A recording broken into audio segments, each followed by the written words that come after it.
Hello students, I hope you all are well and healthy. Today we will discuss about the capital structure theory. In the last video we have discussed what is capital structure, how it impact the value of firm, does it matters the capital structure. So in quick review, the capital structure is the combination of debt and equity, how much the proportion of the debt and how much the proportion of equity will be in the firm and how it is going to affect the value of firm. So this is all about the capital structure we have discussed in the last video. Today we are going to discuss what is the capital structure theory. So first of all we will discuss that there are four theories. First one is the net income approach, second one is the net operating income approach, third one traditional approach, and last one the approach, that is Modigliani and Miller approach. So let's start with the first approach, net income approach. So net income approach said that the capital structure exists. It means the value of firm is affected by the proportion of debt and equity.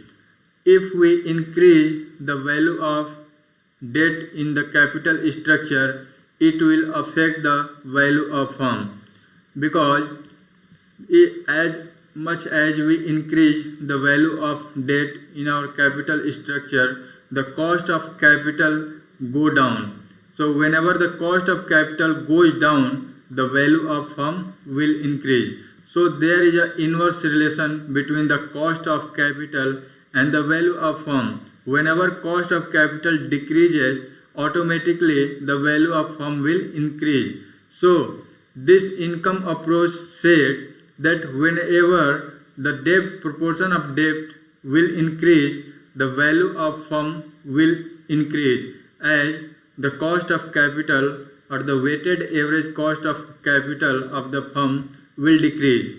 There is an assumption in this approach that cost of debt and cost of equity are constant. That means if the percentage of cost of debt is 10% and cost of equity is 15%, they all should be constant over the period of time, and the cost of debt will be always less than the cost of equity. The second assumption is the total requirement of the capital of the firm is constant. So whatever requirement of the capital of the firm should be constant. The third assumption is the risk perception. It is from the investor's point of view that risk perception is constant always. So what we can conclude that in this net income approach, higher the degree of leverage, the higher will be the value of firm. So I hope you are able to understand the net income approach.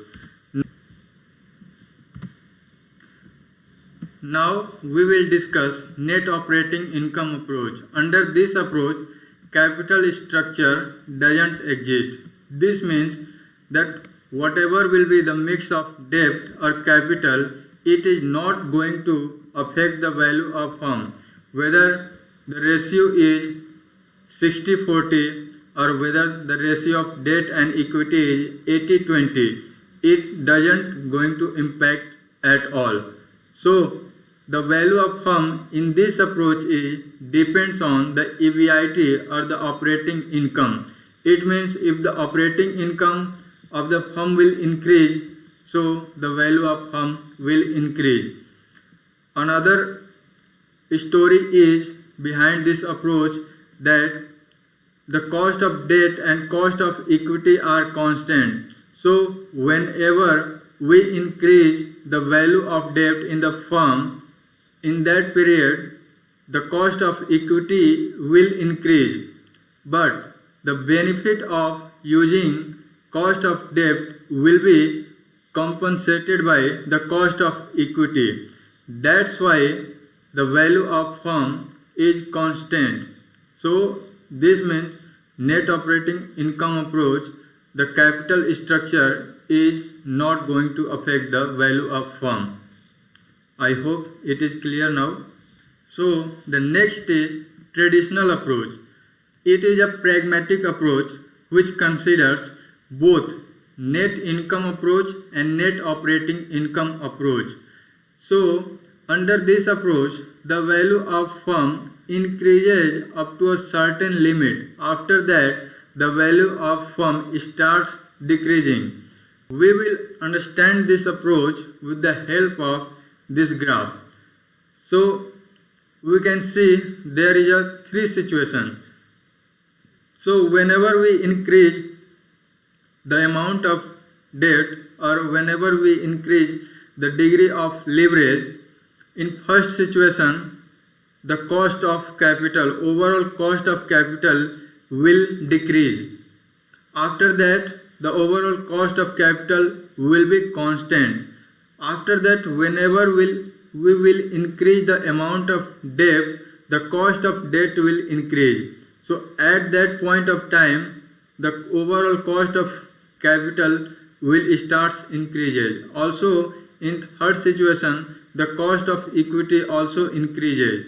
So it will be beneficial to use the capital debt to the certain limit at the point when the cost of capital is decreasing or wherever the overall cost of capital is constant.